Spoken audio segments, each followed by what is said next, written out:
محترم عزیزوں، مولانا محمود الحسن گنگوہی رحمت اللہ علیہ نمازوں میں بڑے لمبے لمبے سجدے کیا کرتے تھے۔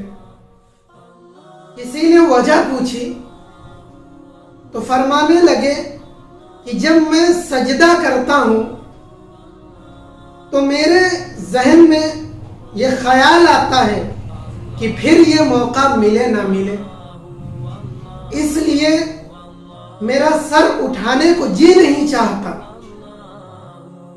اسی طرح مولانا یحییٰ رحمت اللہ علیہ وہ بھی بڑے لمبے لمبے سجدے کیا کرتے تھے۔ تو کسی نے پوچھا کہ حضرت آپ اتنے لمبے لمبے سجدے کرتے ہیں؟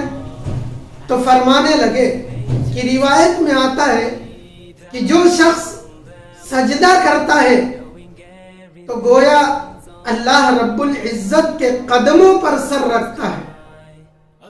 تو جب میں سجدہ کرتا ہوں تو مجھے ایسا محسوس ہوتا ہے کہ میں اپنے اللہ کے قدموں پہ اپنا سر رکھے ہوئے ہوں، اس لیے مجھے دل نہیں کرتا کہ میں اپنا سر اس کے قدموں سے اٹھاؤں۔ نشان سجود جبیں پر ہوا تو کیا؟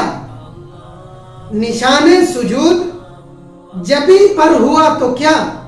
کوئی ایسا سجدہ کر کہ زمین بھی پریشان رہے۔